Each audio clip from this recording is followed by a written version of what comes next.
My humble pranams to all the divine souls who are gathered here today. Thank you for joining us for a discussion on the soul's journey by Peter Richelieu. So last week couldn't have a class because I was not well. So today we are having as a replacement class. Normally Mondays we don't have. Today we'll be talking about chapter 3, and so far we were talking about Henry, who has lost his brother Charles due to in a war. Sorry, I'm recalling what I was what I learned last week. And Henry was very upset that a young soul died. His brother died. So he had a lot of questions. Because he had a lot of questions, there was a guy by the name of Acharya who came to explain to him what actually happens to a person when they die. Okay, so now we'll be discussing chapter 3, and the chapter 3 will be start. Abita will be starting off with chapter 3. Go ahead, ma. 1 minute, Akka. My friend joined and she left. I'll just put a message for her to join again.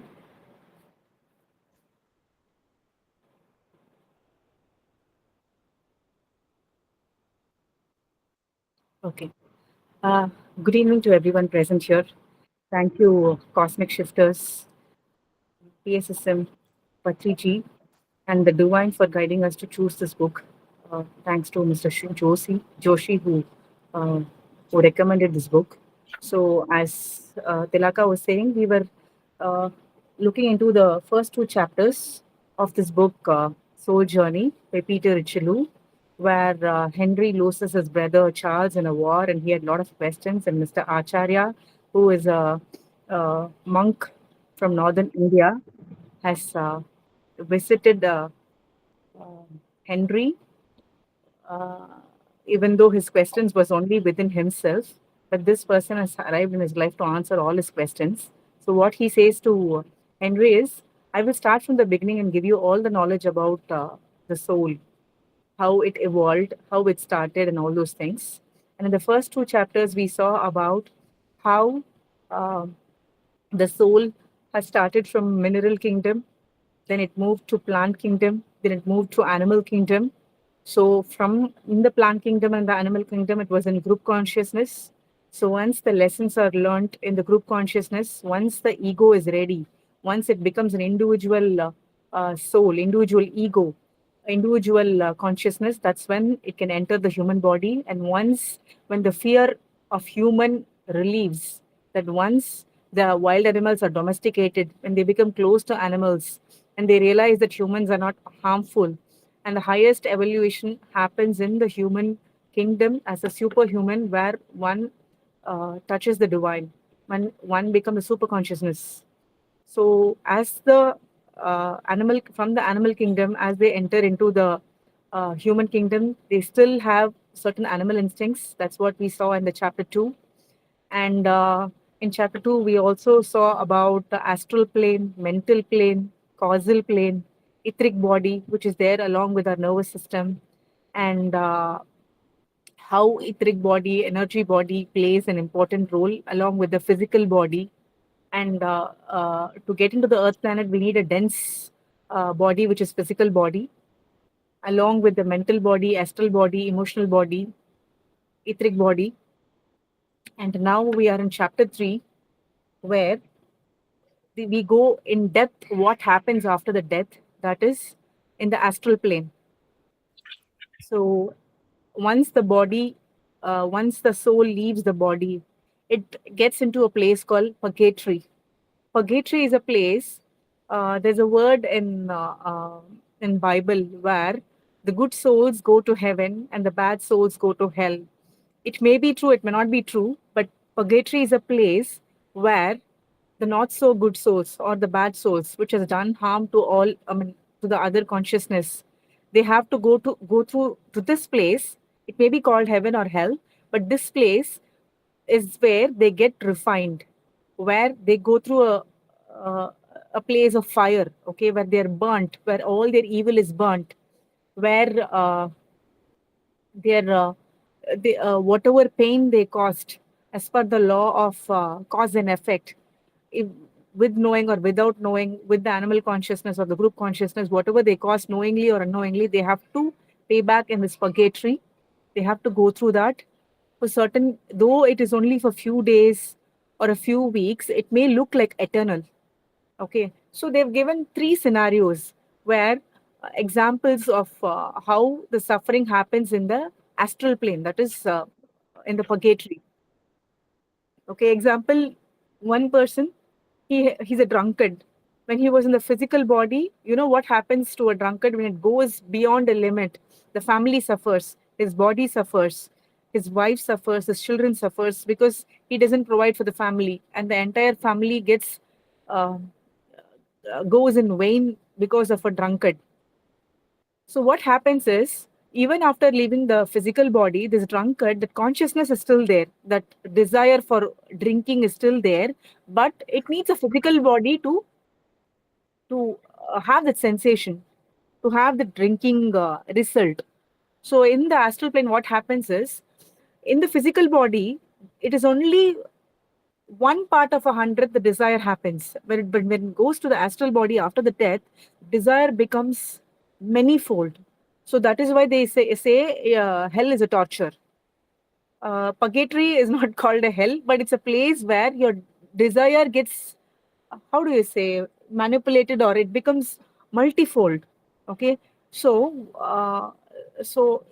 imagine that 99% of your desire is bloomed, or what do you say, it becomes big. So how will you handle it? It becomes too much because the desire for drinking is there, but the physical body is not there, the physical product is not there to have that sensation.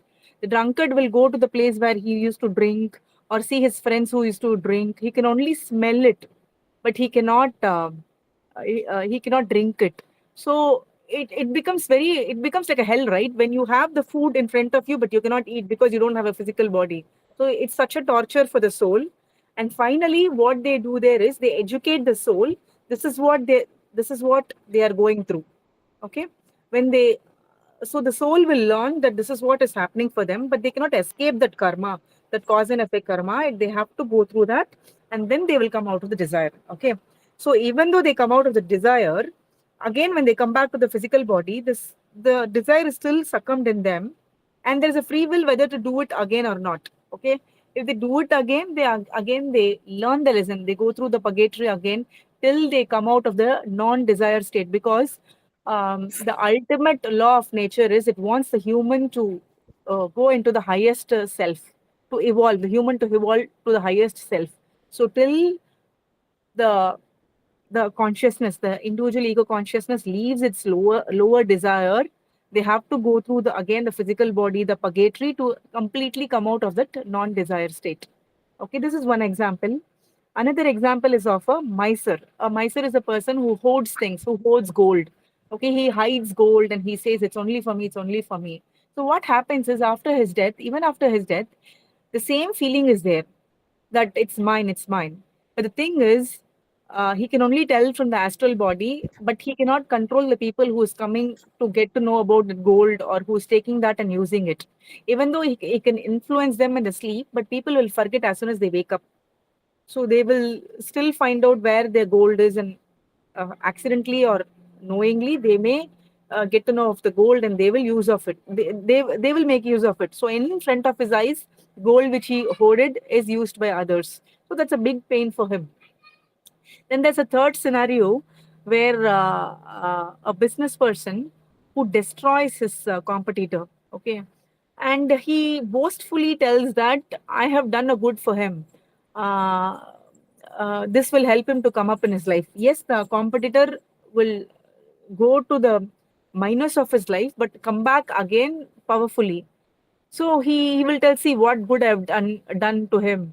Only people will remember hard lessons. That's why I gave him a hard lesson. So what happens is, after this business person leaves his body, in the purgatory they will show him what exactly happened. So what will happen is, once this person has destroyed his small competitor, that man's life will get ruined. His son was about to get into a university. Because of no money, he had to stop his education and get into a work of less money. And he will start looking for more ways to shortcuts to make money. In that, he will end up with the wrong companion, and he will do a wrong thing, and he'll end up in jail. Seeing this, that failure businessman's wife heart will get disheartened, and she will leave her body. She will expire. So they will show, see what you have done by destroying a competitor. See how their life has become. See what kind of cause and effect you have created by this. So until then, I have read Akka. From here, you can take it forward. Thank you so much for the opportunity. Okay, thank you, Abita. Okay, I will just continue from where Abita left off. In Malaysia, we call purgatory. Okay, so in purgatory, what they're telling is,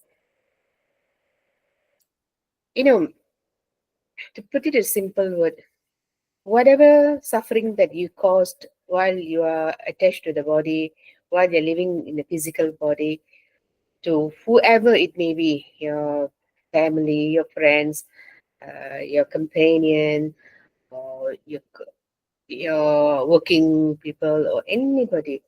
So when you pass on to the next level, so that's where the purgatory starts, or that's where the mind game starts. I won't say mind game. That's where the whole suffering, every single suffering that you gave to other people, you have to go through that. So it is a lesson for you to understand. Um, Based on other books that I've read. So when you go through the suffering, that you will understand, okay, this is what I have made other people suffer. So when you're in your soul planning, you will decide, okay, I will become um, the person who, I will become a victim, or because I caused the suffering to this particular person, so I'll become the victim in my next life for me to pay off my karma, or to pay. It's like cause and effect. Okay, there's an just something to add on. Okay, so she talked about normal what happens in the purgatory for people, and what they say is the change while you're in the purgatory, the change of outlook. If you can change, if you have gone through all the experience and they said, okay, this is enough, I've learned the lesson, and then you can next on to you can move on to the next level. Okay, by learning these lessons, we can avoid much trouble in the next life. That's what he is saying. Okay. So for an intellectual man, what happens is he will gather a lot of friends, a lot of students, and he will have a lot of discussion, mind-blowing discussion that goes on in the astral world. They have a wonderful time in the astral world. So for a spiritual-minded person, what happens is, because he has meditated deeply on so many things, and he has never had a chance to, what do you call, to experience it. You know, he has the faith and reasoning power, but in astral world, what he can do is he can prove a lot of theories that which he have studied in the physical world. So he has a lot of chances for him to experience what he have learned, and and they say that he is like communicating with the light. And for philanthropist is a person who always look for ways to go and help other people. So for them, he said it's a very good chance in the astral world, because whenever a soul dies, they don't know what is happening. They have so much fear. So this philanthropist will go and help them, explain to them that they have left the body and this is the astral world and so on. So there's everybody is giving, for everyone there is a chance for us to live in this astral world. So what Peter Richelieu is telling is, he said, seek knowledge of yourself. Because if you know knowledge, if you have the knowledge what happens in the after you die, then you won't have the fear. You can straight away go to the respective places, and you just can go ahead and learn whatever you can continue learning whatever you are learning in the physical world. And they talked about children. He said children laughter is the most wonderful thing in the world. And because they can connect with the other world, and then they can understand what is enjoyment. When a child, if you see a child, they have no worries. They don't worry about their future. They don't worry about what is going to happen next. They just enjoy the life. They just, they have so much of joy in them, and that joy is the one that gives a joy to all the people in the world. I mean, in a family. Okay, so because they recently returned from the astral world, they have knowledge. They still can connect. They can still see fairies. They can still connect with the over self, with their higher self. They can even, as they say, when they sleep, they can go and visit them, play with them, enjoy the life, and come back again to the life on earth. Okay. And what he says is 3 years is a very interesting stage when a child ceases to be a child, only when they enter primary school or teenager. Okay, sometimes even when you're a teenager, they're still young at heart. Okay, it doesn't matter whether the time is correct or not. A child becomes, loses the ability to connect with his over self when he sees what happens around him. A lot of attitude, beliefs, everything that we go and put on them. So because of that, their mind changes. Okay. Okay. Why he talks about a child's death? When a young child dies, everybody is here to everyone take a life into the earth because they want to learn and experience. But sometimes due to karma, a child's life can be shortened. But what happens when child's life is shortened? Okay, there's two ways there's different way of looking at it. One, he says, is when the children goes to the astral world, they have a lot of mothers there, and they have a lot of foster mothers, they call it. Those mothers who have lost the children, they will come and foster the child, take care of the child, make them happy, and the child can ask a lot of questions to anybody there, and the people down there, they can show actually what happens. How this one grows. Then they can actually show to that child how it grows. Whereas in the physical world, we can only talk about it. We cannot show them how it goes. But in astral world, we can show. It's like a picture. She show them a picture, and then they can understand better. And there's a lot of joy there. So the question is, will the will the child miss the parents? They said no, because the child in the dream world, when the parents are sleeping, the child or the parents will come visit each other. So there's no kind of missing each other there.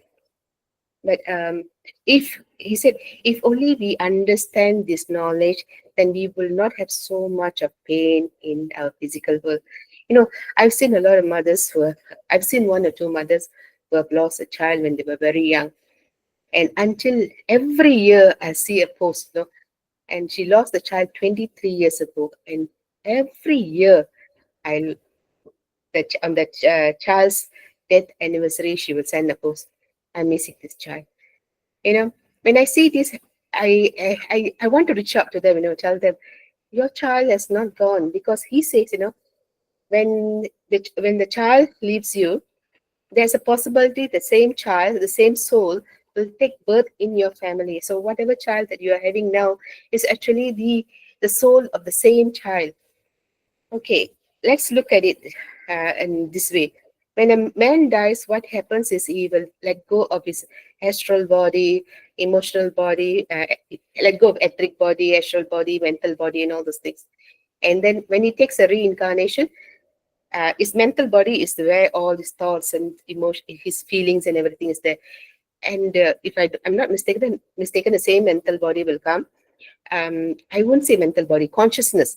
The consciousness, same consciousness will come to him, but he will take different kind of astral body and mental. According to him, is his mental body and comes when he incarnate. Whereas a child will take the same astral body and the emotional body and the mental, and when it incarnates, so it's the same soul that comes from astral world. It's not something new. In in an adult, it's a different thing altogether. He takes a different, the same consciousness is there, but the emotional body and the etheric body is different. Okay.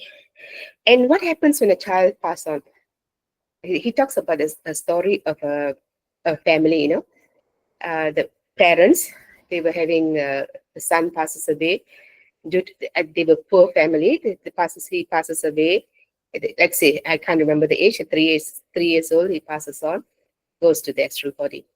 Okay, so the father is so up, so he doesn't know how to let go of his pain. He takes that emotion, he puts it on his work, and he become a successful businessman. Whereas mother, she keeps the house very good and all those things, and she also slowly through her suffering, through her emotion, she slowly get over it. And one day she conceives, and the same child, the same ego, sorry, the same soul that left them comes back again. So the situation now has changed. When the other child was there, the parents was not able to give them education because of they were poor. But here, the father has the ability to give the education, and the environment of the house is different. So the child will have a better future. So this is another possibility when the child comes over, okay? Because the soul wanted that kind of experience. Okay, let's look at another thing. There's another thing that he talks about is, do the children grow in the astral world? Okay, there's two ways of looking at it. He says, he gave an example, mother, husband and wife, they lost the child about 15 years ago, and both of them die in a car accident, and they go up. So the father has seen the child as a child, and he has knowledge and knowing that the astral body will not change. The child will always be the child. But whereas the mother, because of no knowledge, she believes that after the child would have been a teenager. So when they go up, the mother will see a teenager, whereas the father see a child. So that is, they call something about plastic astral body. It's all the thought, If you think your child is going to be 15, that's what you will see. Whereas the father has the knowledge, he sees the child as a child. So it's your thought, how you see things in astral world. Whatever you think you will create. Okay. I think I've covered most of it today. And as I said, we are not going to talk so much in detail about it because we want to leave out a few here and there so that you will have the interest to go and read this book. With that, thank you so much for joining us today.